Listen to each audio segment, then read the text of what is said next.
What up, my goats? My name is Tote. And this is Stephen B. And welcome to the next episode of Harry Potter and the Sorcerer's Stone.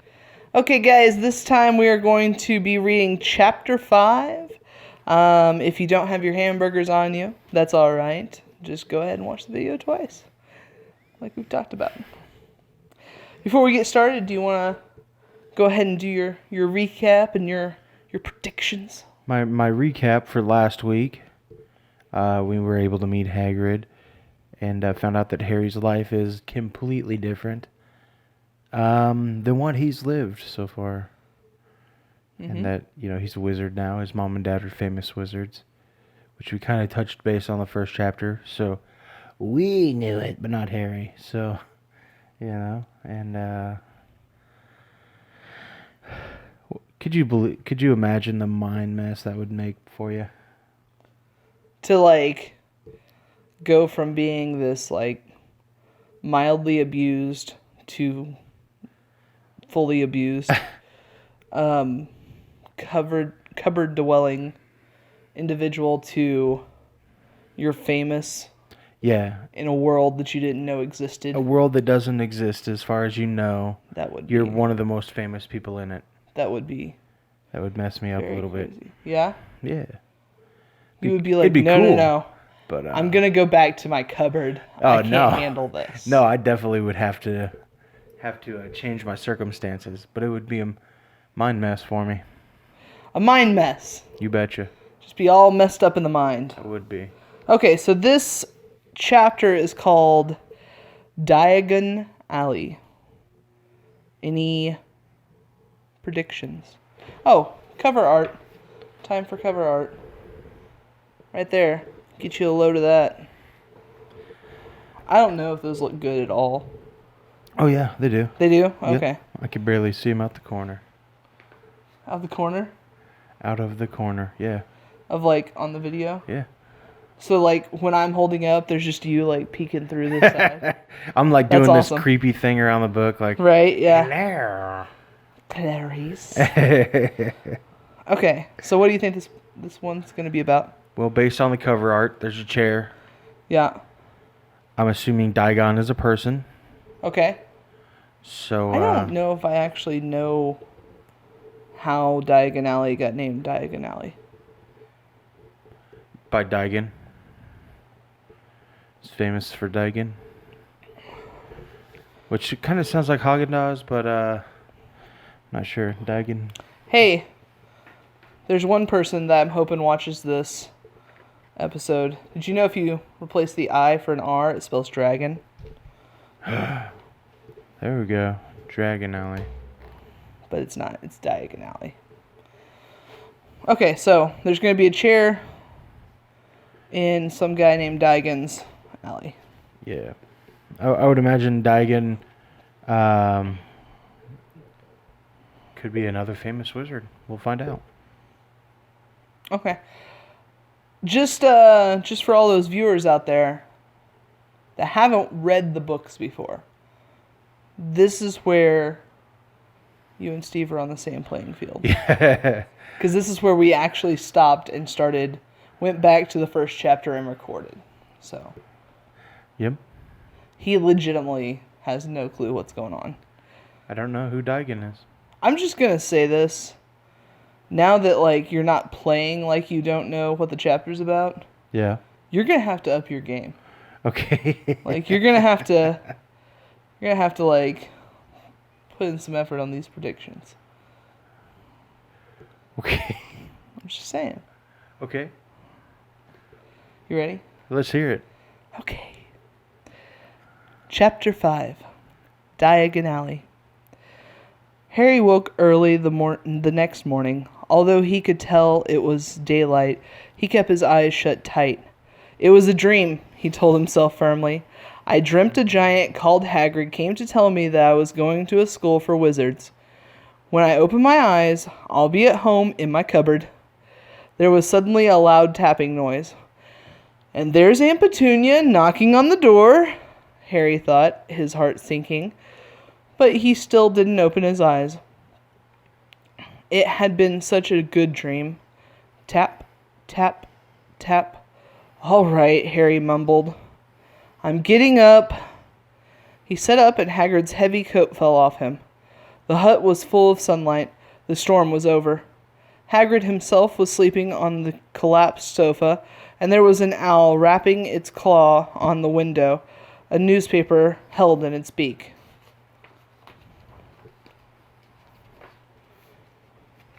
Harry scrambled to his feet, so happy he felt as though a large balloon was swelling inside him. He went straight to the window and jerked it open. The owl swooped in and dropped the newspaper on top of Harry, who didn't wake up. Oh, okay. The owl swooped in and dropped the newspaper on top of Hagrid, who didn't wake up. The owl then fluttered onto the floor and began to attack Hagrid's coat. Don't do that! Harry tried to wave the owl out of the way, but it snapped its beak fiercely at him and carried on savaging the coat. Hagrid, said Harry loudly. There's an owl! Pay him, Hagrid grunted into the sofa. What? He wants paying for delivering the paper. Look in the pockets. Hagrid's coat seemed to be made of nothing but pockets. Bunches of keys, slug pellets, balls of string, peppermint humbugs, tea bags. Finally, Harry pulled out a handful of strange-looking coins. Give him 5 nuts, said Hagrid sleepily. Nuts? The little bronze ones. Oh, crap, I don't remember where I'm at. Okay. Harry counted out 5 little bronze coins and held out his leg so Harry could put... What happened just now? Harry put out his leg. He's doing the Macarena or something. Okay. Put your right foot in, you put your right foot out. You shake it all right. All right. Harry counted out 5 little bronze coins, and the owl held out its leg so Harry could put the money into a small leather pouch tied to it. Then he flew off through the open window. Hagrid yawned loudly, sat up and stretched. Best be off, Harry. Lots to do today. Gonna get up to London and buy all your stuff for school. Harry was turning over the wizard coins and looking at them. He had just thought of something that made him feel as though the happy balloon inside him got a puncture. Hagrid? Said Hagrid, who was pulling on his huge boots. I haven't got any money. And you heard Uncle Vernon last night. He won't pay for me to go and learn magic. Don't worry about that, said Hagrid, standing up and scratching his head. Do you think your parents didn't leave you nothing? But if their house was destroyed, they didn't keep their gold in their house, boy. Nah. First stop for us is Gringotts, Wizard Bank. Have a sausage. They're not bad cold. And I wouldn't say no to a bit o' your birthday cake neither. Wizards have banks? Just the one. Gringotts, run by goblins. Ooh. Harry dropped the bite of sausage he was holding. Goblins? Yeah. So you'd better be mad to try and rob it. I tell you that. Never mess with goblins. Harry, Gringotts is the safest place in the world for anything you want to keep safe, except maybe Hogwarts. As a matter of fact, I gotta visit Gringotts anyway, for Dumbledore, Hogwarts business. Hagrid drew himself up proudly. He usually gets me to do important stuff for him, fetching you, getting things from Gringotts. Knows he can trust me, see? Got everything? Come on, then. Harry followed Hagrid out onto the rock. The sky was quite clear now, and the sea gleamed in the sunlight. The boat Uncle Vernon had hired was still there, with a lot of water in the bottom after the storm. How did you get here? Harry asked, looking around for another boat. Flew, said Hagrid. Flew? Yeah, But yeah, but we'll go back in this. Not supposed to use magic now that I've got you. They settled down in the boat, Harry still staring at Hagrid, trying to imagine him flying. Seems a shame to row, though, said Hagrid, giving Harry another of his sideways looks. If I was to, speed things up a bit, would you mind not mentioning it at Hogwarts? Of course not, said Harry, eager to see more magic. Hagrid pulled out the pink umbrella again, tapped it twice on the side of the boat, and they sped off towards land. Why would you be mad to try to rob Gringotts? Harry asked.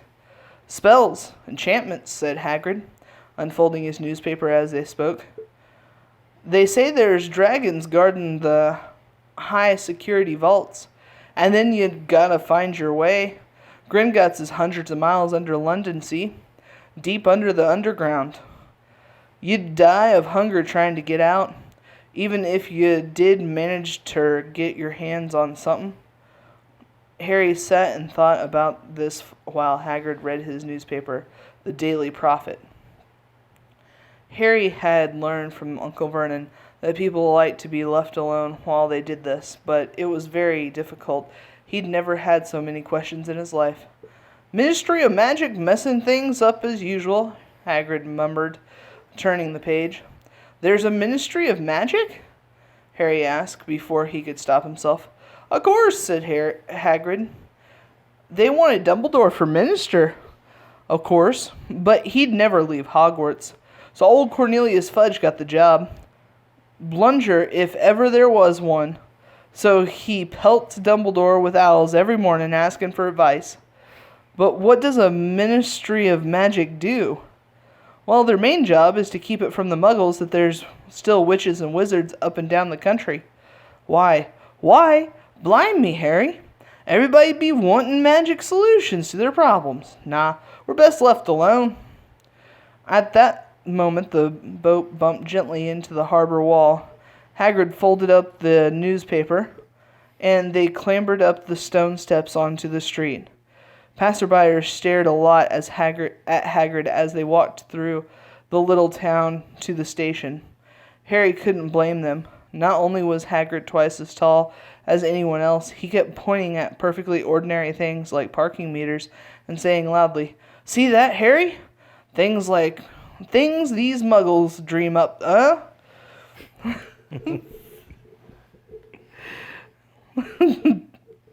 Hagrid, said Harry, panting a bit to run to keep up. Did you say there's dragons in Gringotts? Well, so they say, said Hagrid. Crikey, I'd like a dragon. You'd like one? Wanted one ever since I was a kid. Here we go. They had reached the station. There was a train to London in 5 minutes. Hagrid, who didn't understand muggle money, as he called it, gave the bills to Harry so he could buy their tickets. People stared more than ever on the train. Hagrid took up 2 seats and sat knitting what looked like a canary yellow circus tent. Still got your letter, Harry? He asked as he counted stitches.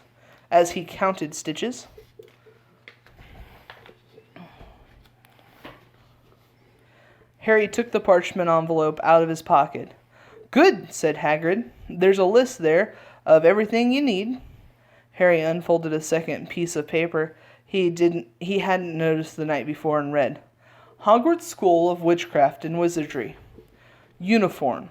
First years will require 3 sets of plain work robes, black, 1 plain pointed hat, black for day wear, 1 pair of protective gloves, dragon hide or similar, 1 winter cloak, black, silver fastenings.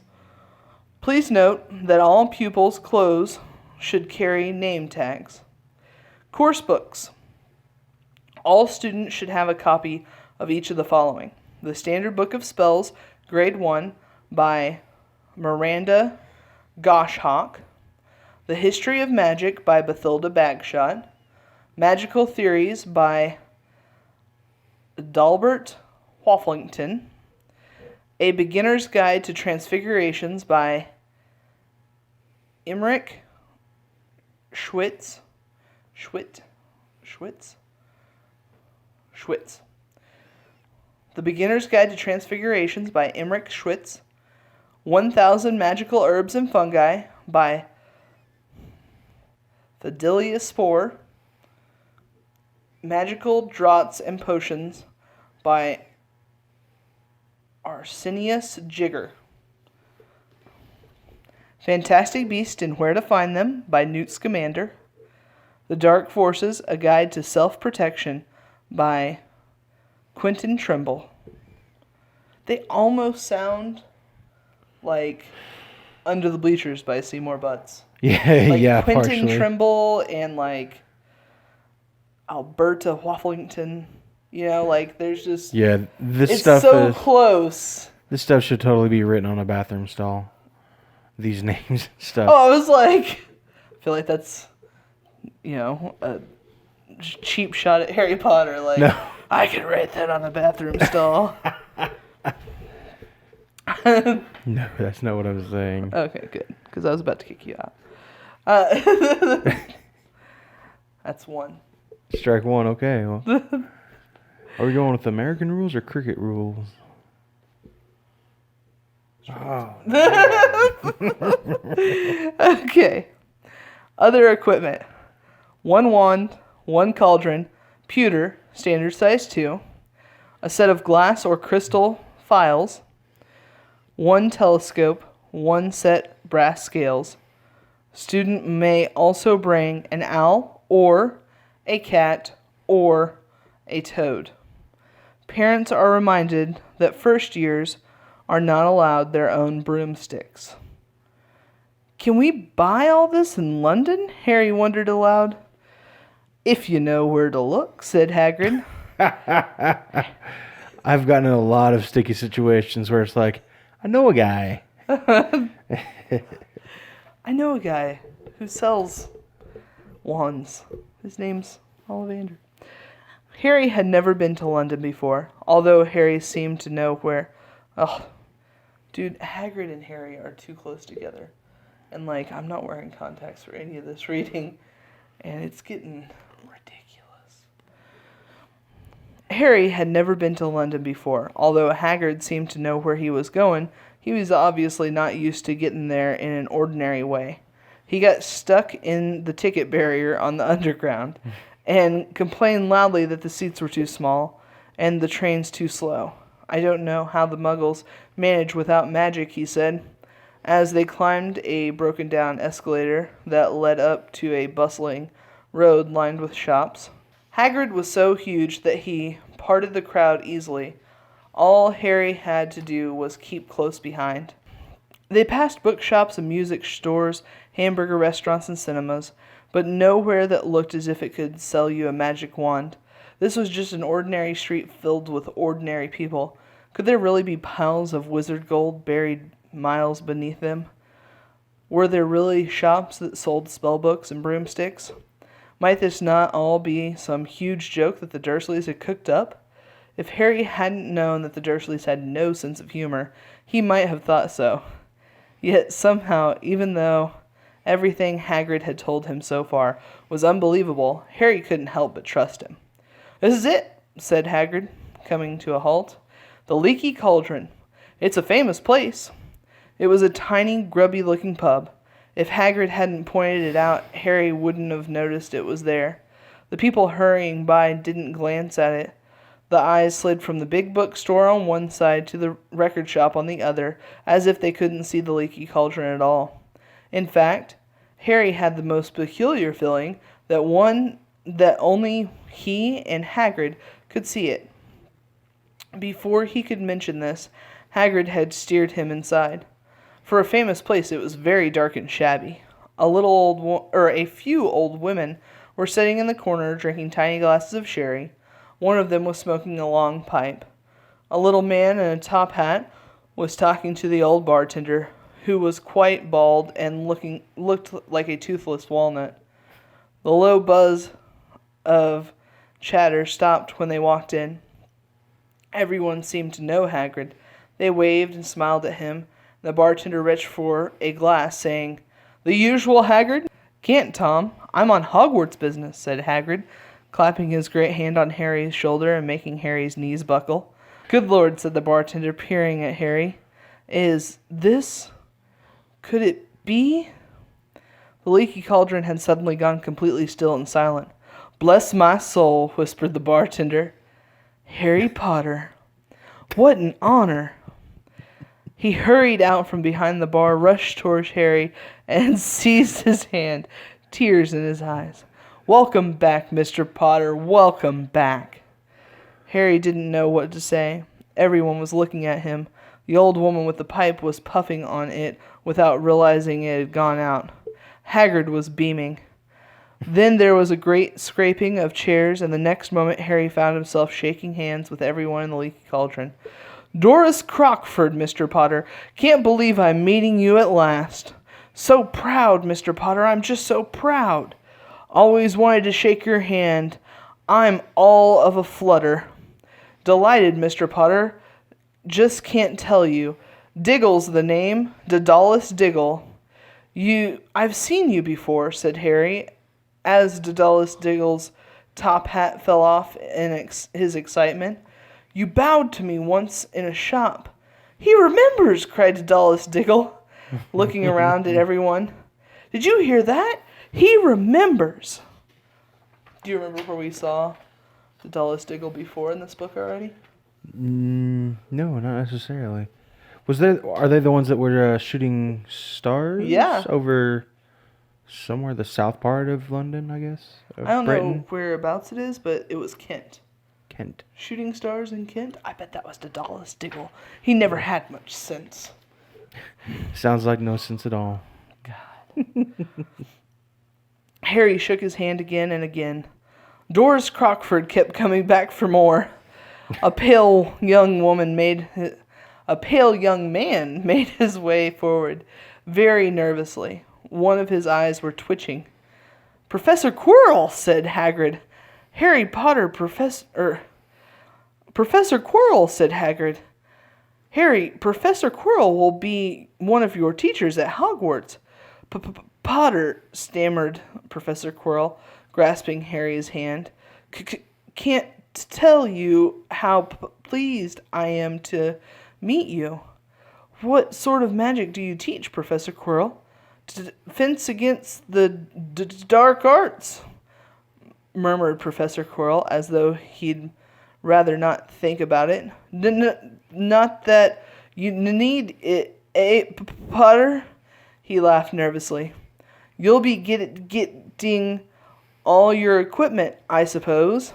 I've got to pick up a new book on vampires myself." He looked terrified at the very thought. But the others wouldn't let Professor Quirrell keep Harry to himself. It took almost 10 minutes to get away from them all. At last, Hagrid managed to make himself heard over the babble. "Must get on, lots to buy. Come on, Harry." Doris Crockford shook Harry's hand one last time, and Harry led them through the bar and out, and Hagrid led them through the bar and out into a small walled courtyard where there was nothing but a trash can and a few weeds. Hagrid grinned at Harry. "Told you, didn't I? Told you were famous. Even Professor Quirrell was trembling to meet you. Mind you, he's usually trembling. Is he always that nervous?" "Oh yeah, Get poor this guy bloke." a Xanax or something. Jeez. They don't have that in the wizard world. "Oh yeah, poor bloke. Brilliant mind. He was fine while he was studying out of books, but then he took a year off to get some first-hand experience. They say he met vampires in the Black Forest, and there was a nasty bit of trouble with the hag. Never had the same sense. Scared of the students, scared of his own subjects. Now, where's me umbrella? Vampires? Hags?" Harry's head was swimming. Hagrid I could only imagine. Hagrid, meanwhile, was counting bricks on the wall above the trash can. 3 up, 2 across, he murmured. Right? Stand back, Harry. He tapped the wall 3 times with the point of his umbrella. The brick he had touched quivered. It wriggled. In the middle, a small hole appeared. It grew wider and wider. A second later, they were facing an archway large enough for Hagrid, a archway onto a cobblestone street that twisted and turned out of sight. "Welcome," said Hagrid, "to Diagon Alley." Ah, no. I'm guessing Diagon's not a guy anymore. No, you can't change it now. He grinned at Harry's amusement. They stepped through the archway. Harry looked quickly over his shoulder and saw the archway shrink instantly back into a solid wall. The sun shone brightly on a stack of cauldrons outside the nearest shop. Cauldrons, all sizes. Copper, brass, pewter, silver, self-stirring, collapsible, said a sign hanging over them. "Yeah, you'll be needing one," said Harry. "But we gotta get your money first." Harry wished that he had about 8 more eyes. He turned his head in every direction as they walked up the street, trying to look at everything at once. The shops, the things outside them, the people doing their shopping. A plump woman outside an apothecary was shaking her head as she passed, saying, "Dragon liver 16 sickles an ounce. They're mad." A low, soft hooting came from a dark shop with a sign saying, "Elip's Owl Emporium, Tawny, Screech, Barn, Brown, and Snowy." Several boys about Harry's age had their noses pressed against the window with broomsticks in it. "Look!" Harry heard one of them say. "The new Nimbus 2000! Fastest ever!" There were shops selling robes, shops selling telescopes and strange silver instruments Harry had never seen before. Windows stacked with barrels of bat spleens and eel eyes, tottering piles of spell books, quills and rolls of parchment, potion bottles, globes of the moon. "Gringotts," said Hagrid. They had reached a snowy white building that towered over the other little shops. Standing beside its... Apparently I have a speech impediment like Professor Quirrell now. Read the book, Junior. That's 3. Dang it. They had reached a snowy white building that towered over the other little shops. Standing beside its brownish bronze doors, wearing a uniform of scarlet and gold, was... "Yeah, that's a goblin," said Hagrid quietly as they walked up the white stone steps towards him. The goblin was about a head shorter than Harry. He had a swarthy, clever face, a pointed beard, and Harry noticed very long fingers and feet. He bowed as they walked inside. He bowed as they walked inside. Now they were facing a second pair of doors, silver this time, with words engraved upon them. "Enter, stranger, but take heed of what awaits the sin of greed. For those who take but do not earn must pay most dearly in their turn. So if you seek beneath our floors a treasure that was never yours, thief, you have been warned, beware of finding more than treasure there." Oh. That's pretty good, right? That's pretty good. We should put that on our bank. Well, not that we own a bank. There's like banks around here. Okay. "Like I said, you'd be mad to rob it," said Hagrid. A pair of goblins bowed to them through the silver doors, and they were in a vast marble hallway. About 100 more goblins were sitting on high stools behind a long counter, scribbling in large ledgers, weighing coins in brass scales, examining precious stones through eyeglasses. There were too many doors to count leading off the hall, and yet more goblins were showing people in and out of these. Hagrid and Harry made for the counter. Okay. Can't do Quirrells anymore. Made for the corner. Hagrid and Harry made for the counter. "Morning," said Hagrid to a free goblin. "We've come to take some money out of Harry Potter's safe." "You have his key, sir?" "Got it here somewhere," said Hagrid as he started emptying his pockets onto the counter, scattering a handful of moldy dog biscuits over the goblin's books of numbers. The goblin wrinkled his nose. Harry watched the goblin, on their right weighing a pile of rubies as big as a glowing coal. "Got it," said Hagrid at last, holding up a tiny golden key. The goblin looked at it closely. "That seems to be in order. And I've got a letter here from Professor Dumbledore," said Hagrid importantly, throwing out his chest. "It's about the you-know-what in Vault 713. The goblin read the letter carefully. "Very well," he said, handing it back to Hagrid. "I will have someone take you down to both vaults. Griphook." Griphook was yet another goblin. Once Hagrid had crammed all the dog biscuits back in his pockets, he and Harry followed Griphook towards one of the doors leading off the hall. "What's the you-know-what in Vault 713? Harry asked. "Can't tell you that," said Hagrid mysteriously. "Very secret. Hogwarts business. Dumbledore's trusted me. More'n my job's worth and to tell you that." Griphook held the door open for them. Harry, who had expected more marble, was surprised. They were in a narrow stone passageway lit with flaming torches. It sloped steeply downward, and there were little railway tracks on the floor. Griphook whistled, and a small cart came hurtling up the tracks towards them. They climbed in, Hagrid with some difficulty, and were off. At first they were hurtling through a maze of twisting passageways. Harry tried to remember left, right, left, middle fork, right, left, but it was impossible. The rattling cart seemed to know its way because Griphook wasn't steering.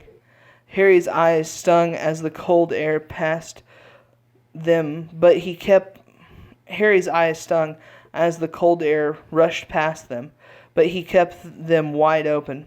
Once he thought he saw a burst of fire at the end of a passageway and twisted around to see if it was a dragon, but too late. They plunged even deeper, passing an underground lake where huge stalactites and stalagmites grew from the ceiling and the floor. "I never know," Harry called to Hagrid over the noise of the cart. "What's the difference between stalactites and stalagmites?" "Stalactites got the M in it," said Hagrid. "And don't ask me questions just now. I think I'm going to be sick." He did look very green, and when the cart stopped at last beside a small door in the passage wall, Hagrid got out and had to lean against the wall to stop his knees from trembling. Griphook unlocked the door. A lot of green smoke came billowing out, and as it cleared, Harry gasped.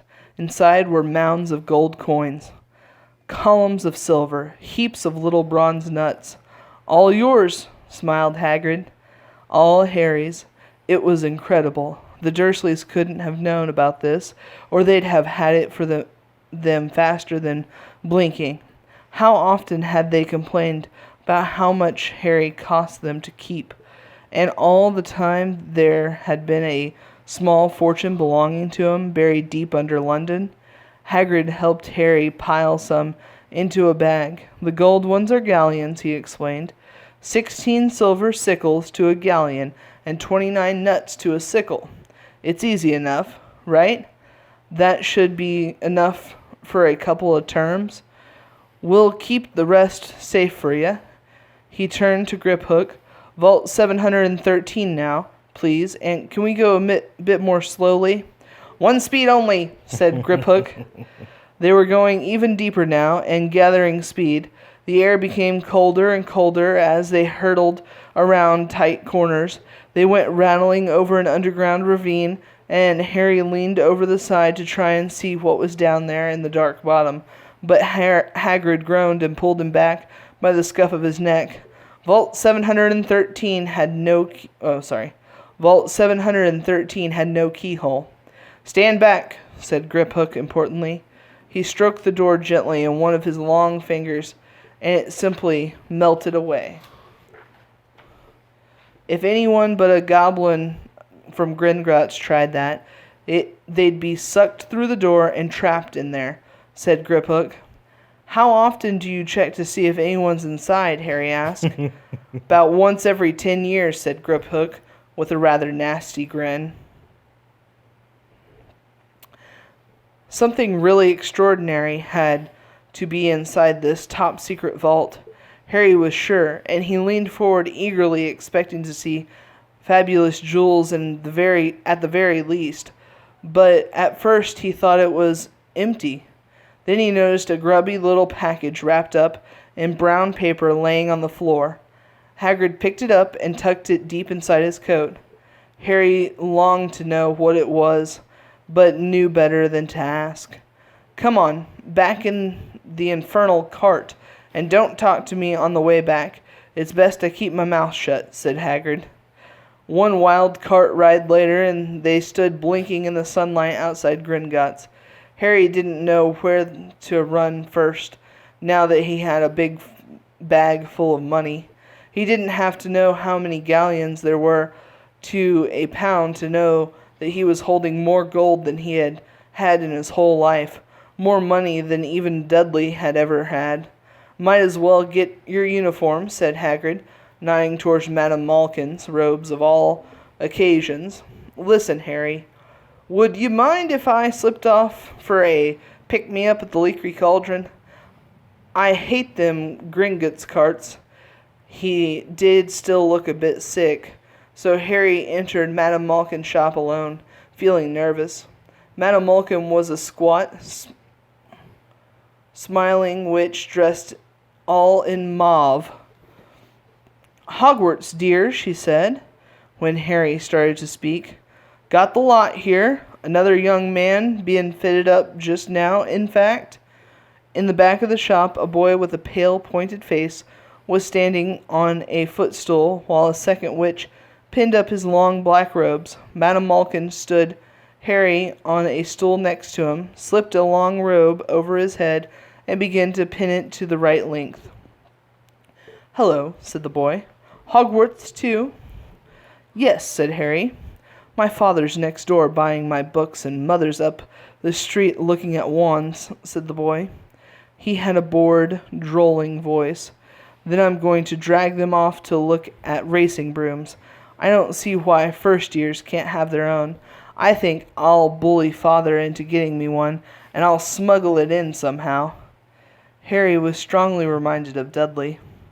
"Have you got your own broom?" the boy went on.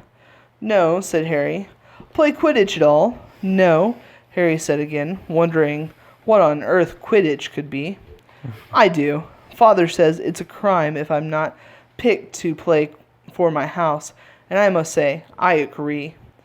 "Know what house you'll be in yet?" "No," said Harry, feeling more stupid by the minute. "Well, no one really knows until they get there, do they? But I know I'll be in Slytherin. All our family have been. Imagine being in Hufflepuff. I think I'd leave, wouldn't you?" Oh, yeah. Oh, my gosh. Hufflepuff is the worst. We love all of our Hufflepuff people.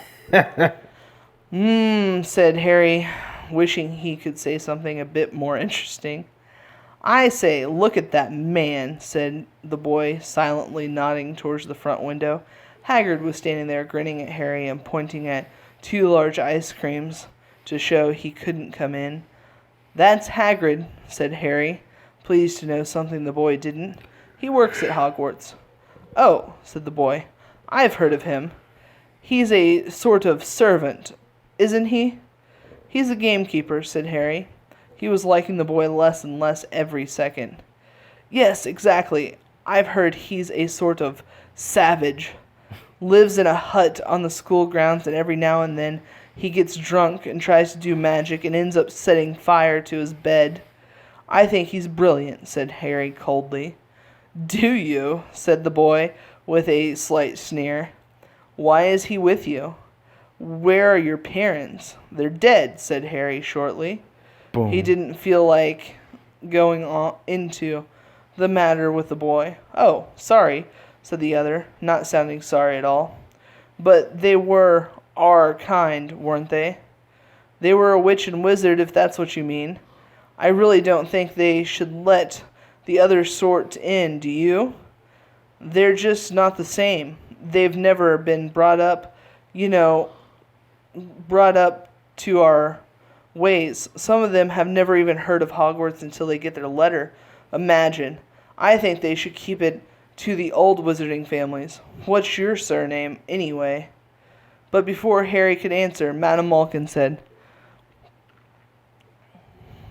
"That's you done, my dear." And Harry, not sorry for an excuse to stop talking to the boy, hopped down from the footstool. "Well, I'll see you at Hogwarts, I suppose," said the drawling boy. Harry was rather quiet as he ate his ice cream. Hagrid had bought him chocolate and raspberry with chopped nuts. "What's up?" said Hagrid. It's nice to know that wizards have colloquial phrases like, "What's up, bro?" Yo, yo. "Nothing," Harry lied.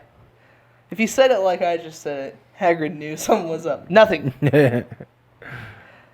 They stopped to buy parchment and quills. Harry cheered up a bit when he found a bottle of ink that changed color as you wrote. Then they had left the shop. He said, "Hagrid, what's Quidditch?" "Blimey, Harry, I keep forgetting how little you know. Not knowing about Quidditch." "Don't make me feel worse," said Harry. He told Hagrid about the pale boy and Madame Malkin's, and he said people from Muggle families shouldn't even be allowed in. "You're not from a Muggle family. If he'd known who you were, he'd grown up knowing your name. If his parents were a wizarding folk, you saw what everybody in Leaky Cauldron was like when they saw you. Anyway, what does he know about some old... The best I ever saw were the only ones with magic in 'em, in a long old line Muggles. Look at your mum. Look at what she had for a sister. So what is Quidditch?" "It's our sport. Wizard sport. It's like soccer in the Muggle world. Everyone follows Quidditch, played up in the air on broomsticks, and there's 4 balls. Sort of hard to explain the rules." I'm surprised they said soccer there. Yeah, it should be football. Just call me a muggle boy. No, I said a mogwai. I don't know if that's any better, but Okay. that's what a gremlin's actually called. And what are Slytherins and Hufflepuffs? Schoolhouses, there's 4. Everyone says Hufflepuff are a lot of duffers, but I bet I'm a Hufflepuff, said Harry gloomily. Better a Hufflepuff than a Slytherin, said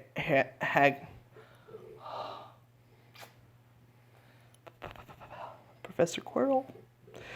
Better Hufflepuff than Slytherin, said Hagrid darkly. There's not a single witch or wizard who went bad who wasn't in Slytherin. You know who was one. You know who was at Hogwarts? Years and years ago, said Hagrid. They bought Harry's school books in a shop called Flourish and Blots, where the shelves were stacked to the ceiling with books as large as paving stones, bound in leather, books the size of postage stamps and covers of silk, books full of peculiar symbols, and a few books with nothing in them at all. Even Dudley, who had never read anything, would have been wild to get his hands on some of these. Hagrid almost had to drag Harry away from curses and counter-curses. Bewitch your friends and befuddle your enemies with the latest revenges, hair loss, jelly legs, tongue-tying, and much, much more. By Professor Vindictus Viridian. By Professor Vindictus Viridian. Okay. Curses and Counter Curses by Professor Vindictus. Right, yeah. He's a vindictive kind of guy. Right? Okay. Point made about the earlier Newt Scamander. He's a newt. Yeah. Like... He's looking for beasts. Yeah, fantastic beast and where to find them. Okay. Anyhow, I think our point's been made. I was trying to find out how to curse deadly. I'm not saying that's not a good idea, but you're not to use magic in the Muggle world except in very special occasions, said Hagrid. Anyway, you couldn't work any of those curses out yet. You'll need a lot more studying before you get to that level. Hagrid wouldn't let Harry buy a solid gold cauldron either. It says pewter on the list, but they got a nice set of scales for weighing potion ingredients and a collapsible brass telescope. Then they visited the apothecary, which was fascinating enough to make up for its horrible smell, a mixture of bad eggs and rotten cabbages.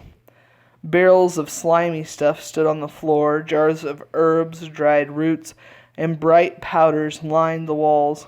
Bundles of feathers, strings of fangs, and snarled claws hanging from the ceiling, while Harry asked the man behind the counter for a supply of some basic potion ingredients for While Hagrid asked the man behind the counter for a supply of some basic potion ingredients for Harry, Harry himself examined silver unicorn horns at 21 galleons each and minuscule glittery black beetle eyes, 5 nuts a scoop.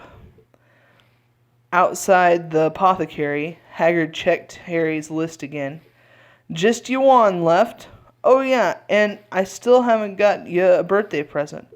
Harry felt himself go red. You don't have to. I know I don't have to. Tell you what. I'll get your animal. Not a toad. Toads went out of fashion years ago. You'd be laughed at. And I don't like cats. They make me sneeze. I'll get you an owl. All the kids want owls. They're dead useful. Carry your mail and everything. 20 minutes later, they left Elop's Owl Emporium, which had been dark and full of rustling. Oh, it's rustling. That's the word. That's definitely rustling. Okay. Maybe I'll do the reading. 20 minutes later, they left Elop's Owl Emporium, which had been dark and full of rustling and flickering jewel-bright eyes. Harry now carried a large cage that held a beautiful snowy white owl, fast asleep with her head under her wing. He couldn't stop stammering his thanks, sounding like Professor Quirrell. Great. Don't mention it, said Hagrid gruffly. Don't expect you had a lot of presents from them Dursleys. Just Ollivander's left now. Only place for your wands. Ollivander's, and you gotta have the best wand. A magic wand? This was what Harry had been really looking forward to. The last shop was narrow and shabby. Peeling gold letters over the door read Ollivander's, maker of fine wands since 382 BC, that is. I don't know why I added that is. Ollivander's, maker of fine wands since 382 BC. A single wand lay on a faded purple cushion in the dusty window. A tinking bell rang somewhere in the depth of the shop as they stepped inside. It was a tiny place, except empty for a single spinning chair that Hagrid sat in to wait. Harry felt strangely as though he had entered a very strict library. He swallowed a lot of new questions that had just occurred to him and looked instead at the thousands of narrow boxes piled neatly right up to the ceiling. For some reason, the back of his neck prickled. The very dust and silence in here seemed to tingle with some secret magic. Good afternoon, said a soft voice. Harry jumped. Hagrid must have jumped too, because there was a loud crunching noise, and he got up quickly off the spindly chair. An old man was standing before them, his wide, pale eyes shining like moons through the gloom of the shop. Hello, Harry said awkwardly. "Ah, yes," said the man. "Yes, yes, I thought I'd be seeing you soon, Harry Potter. It wasn't a question. You have your mother's eyes, it seems. Only yesterday she was in here herself buying her first wand. 10 1/4 inches long, swishy, made of willow. Nice wand for charm work." Mr. Ollivander moved closer to Harry. Harry wished he would blink. Those silvery eyes were a bit creepy. "Your father, on the other hand, favored a mahogany wand, 11 inches, pliable, a little more power, and excellent for transfigurations. Well, I say your father favored it. It's really the wand that chooses the wizard, of course." Mr. Ollivander had come so close that he and Harry were almost nose to nose. Harry could see himself reflected in those misty eyes. And that's where Mr. Ollivander touched the lightning bolt scar on Harry's forehead with a long white finger. This guy's so creepy. Yeah, he is. Maybe we don't let him be with kids. But, And that's where...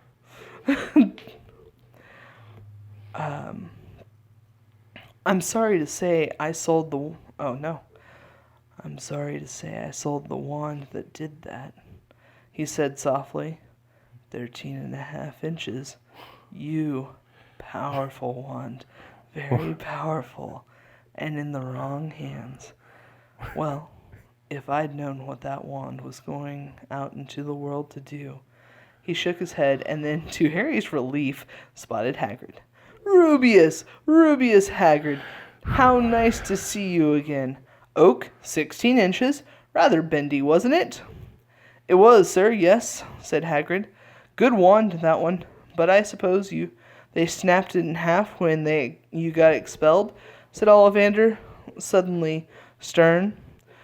Yes, they did, yes," said Hagrid, scuffing his feet. "I've still got the pieces, though," he added brightly. "But you don't use them," said Ollivander sharply. "Oh, no, sir," said Hagrid quickly. Harry noticed he gripped his pink umbrella very tightly as he spoke. Said Mr. Ollivander, giving Harry a piercing look. "Well, now, Mr. Potter, let me see." He pulled a long tape measure with breaking news! Now interrupting this broadcast. What up, my goats? I am so sorry for interrupting that, but I don't know what happened. There's a page missing out of the recording with me and Steve and B, and I don't want you guys to miss out on the book, and it doesn't make a ton of sense, so I'm going to go ahead and read it for you, and then we'll jump right back into the recording with Steve and B. So hang tight, listen to this page. Here we go. Said Mr. Ollivander, giving Hagrid a piercing look. "Well now, Mr. Potter, let's see." He pulled a long tape measure with silver markings out of his pocket. "Which is your wand arm?" Well, I'm right-handed," said Harry. "Hold out your arm. That's it." He measured Harry from shoulder to finger, then from wrist to elbow, shoulder to floor, knee to armpit, and around his head. As he measured, he said, "Every Ollivander wand has a core of a powerful magical substance. Mr. Potter, we use unicorn hair, phoenix tail feathers, and the heartstrings of dragons. No two Ollivander wands are the same, just as no two unicorns, dragons, and phoenixes are quite the same. Of course, you will never get such good results with another wizard's wand." Harry suddenly realized that the tape measure, which he was measuring between his nostrils, was doing things on its own. Mr. Ollivander was fitting around the shelves, taking down boxes. "That'll do," he said to the tape measure, crumpling into a heap on the floor. "Right then, Mr. Potter, try this one. Beechwood, dragon heartstring, 9 inches. Nice and flexible. Just take it and give it a wave." Harry took the wand and, feeling foolish, waved it around a bit. Mr. Ollivander snatched it out of his hand almost at once. "Maple and phoenix feathers, 7 inches. Quite wimpy. Try it." Harry tried, but he had hardly raised the wand when it too was snatched back by Mr. Ollivander. No, here, ebony and unicorn hair, 8.5 inches, springy. Go on, try it out. Harry tried and tried. He had no idea what Mr. Ollivander was waiting for. The pile of wands were mounting higher and higher on the spindly chair, but the more wands Mr. Ollivander pulled from the shelves, the happier he seemed to become.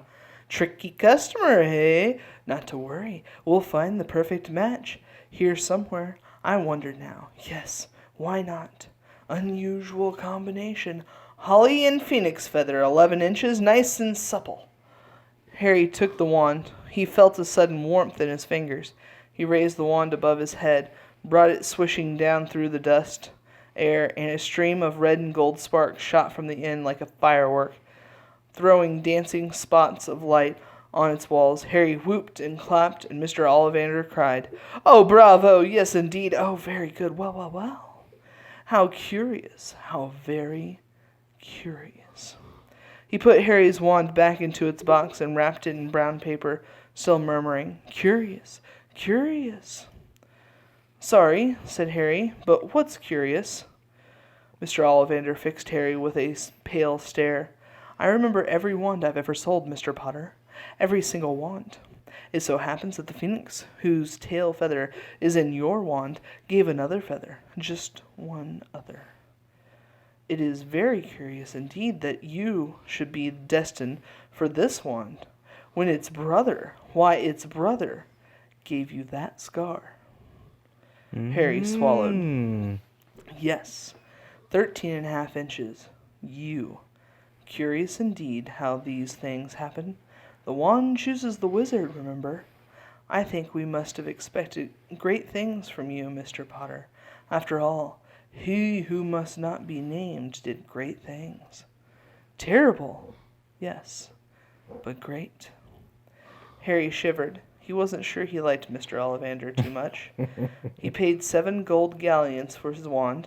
Mr. Ollivander bowed them from the shop. The late afternoon sun hung low in the sky as Harry and Hagrid made their way back down Diagon Alley, back through the wall, back through the leaky cauldron, now empty. Harry didn't speak at all as they walked down the road. He didn't even notice how much people were gawking at them on the underground, laden as they were with all their funny-shaped packages, which the snowy owl asleep in its cage on Harry's lap, up another escalator, out into Paddington Station. Harry only realized where they were when Hagrid tapped him on the shoulder. "Got time for a bite to eat before your train leaves," he said. He bought Harry a hamburger, and they sat down on plastic seats to eat. They kept looking around. Everything looked so strange, somehow. "You all right, Harry?" "You're very quiet," said Hagrid. Harry wasn't sure he could explain. He just had the best birthday of his life, and yet he chewed his hamburger trying to find the words. "Everyone thinks I'm special," he said at last. "All those people in the leaky cauldron, Professor Quirrell, Mr. Ollivander, but I don't know anything about magic at all. How can they expect great things? I'm famous, and I can't even remember what I'm famous for. I don't know what happened when the night my parents died." Hagrid leaned across the table. Behind the wild beard and the eyebrows he wore a very kind smile. "Don't you worry, Harry. You'll learn fast enough. Everyone starts at the beginning at Hogwarts. You'll be just fine. Just be yourself. I know it's hard. You've been singled out, and that's always hard. But you'll have a great time at Hogwarts. I did. So do Smarten of Facts. Hagrid helped Harry on to the train that would take them back to the Dursleys, then handed him an envelope. "Your tickets for Hogwarts," he said. "1st of September, King's Cross. It's all on your ticket. Any problems with the Dursleys, send me a letter with your owl. She'll know where to find me. See you soon, Harry." The train pulled out of the station. Harry wanted to watch Hagrid until he was out of sight. He rose in his seat and pressed his nose against the window, but he blinked and Hagrid had gone. And that's the end of the chapter. It's a good chapter. You like it? Yeah. We finally gotten into the wizarding world a little bit. Yeah. Alright. Cool. I was a little confused, though. Maybe I'm too greedy or too much of a capitalist. I don't know. But the wand is like the most important part that they have in their lives. Is that right? I mean, yeah. And yet it's only 7 gold. Or galleon. My apologies.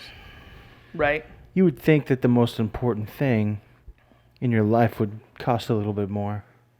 But I mean, how much is 7 gold? Galleons. I only make like 1 galleon a week at my job, but I imagine it's not that much, but it could be a lot. I don't know. I mean, if it's 1 galleon a week for like, a typical person, Yeah. then 7 galleons would be 7 weeks' wages.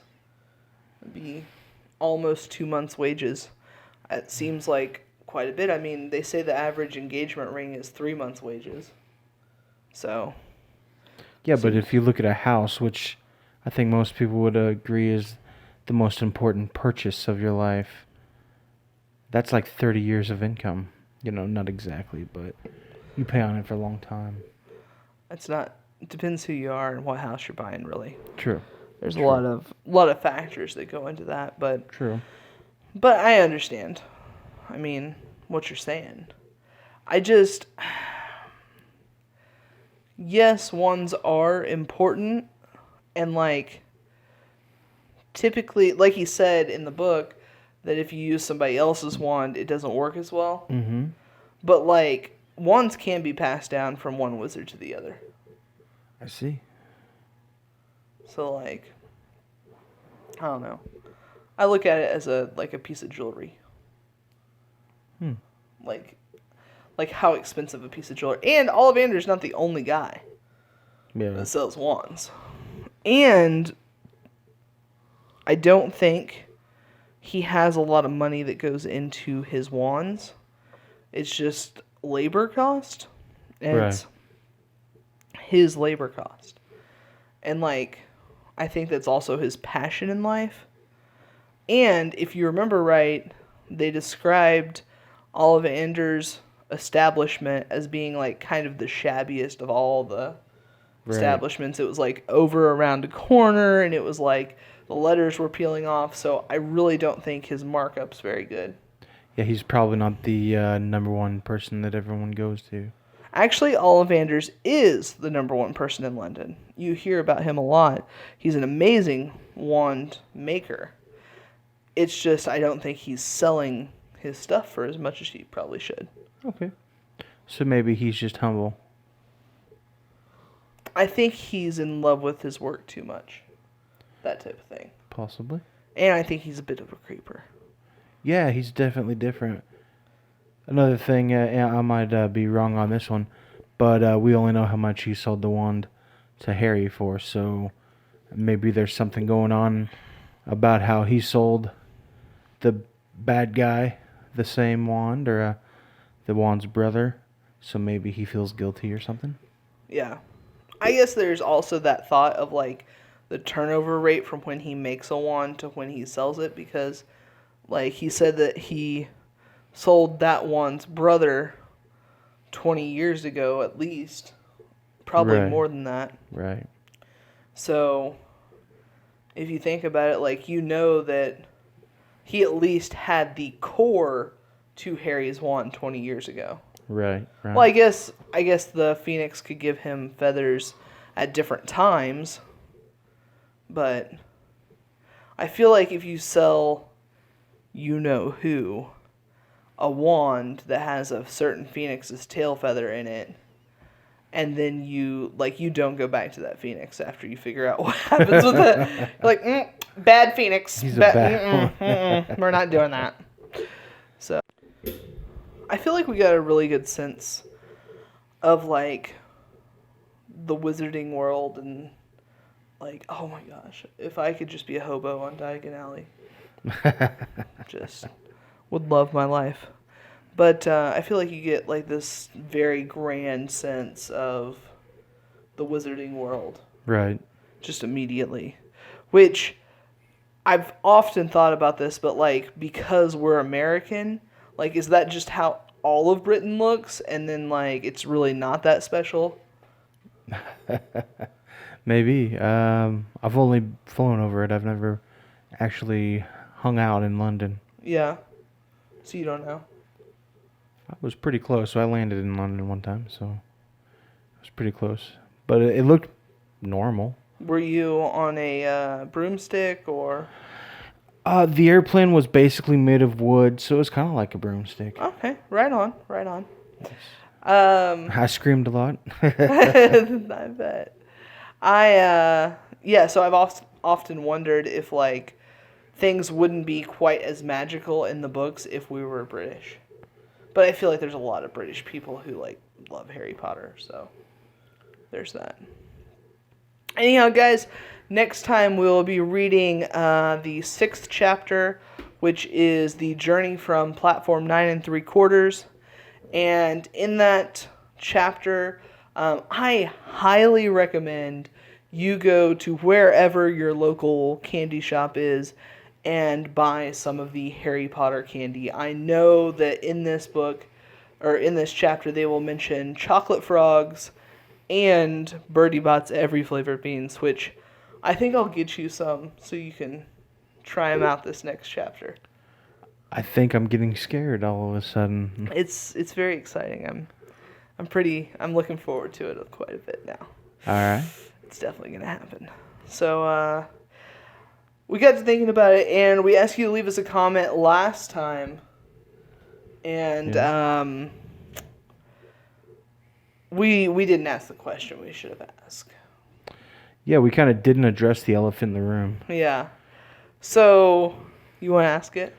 Well, the biggest question that we should have asked. Did you just turn in Professor Quirrell again?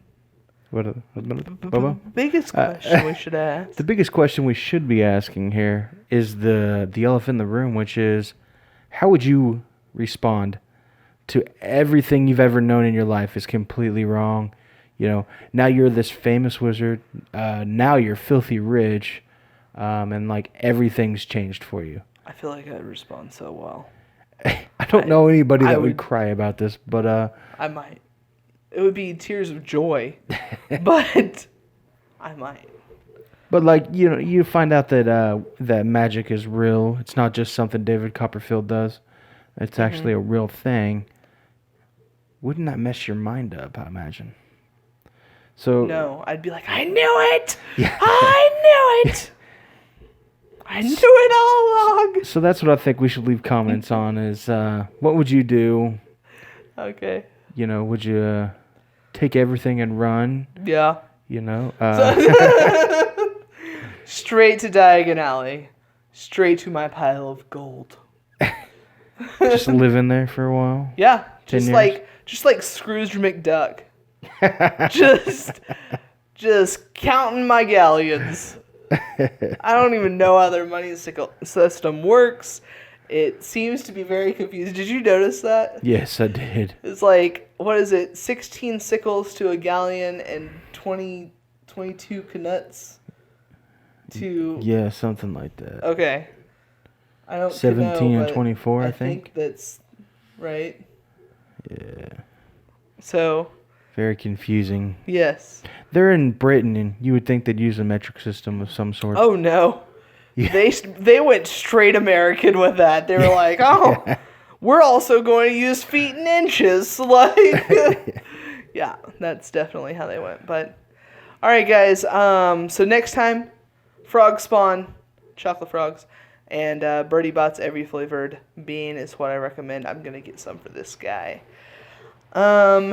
And leave us that comment down below. If you have not subscribed to our channel yet, what are you doing? But for real, go ahead and subscribe down below. Ring the bell so you don't miss out on any of these videos. If you have to set up a YouTube account to do it, just go ahead and set up a YouTube account to do it. It's not hard. You just put your email address in. Away you go. Okay? So until next time, guys, catch you on the flip side.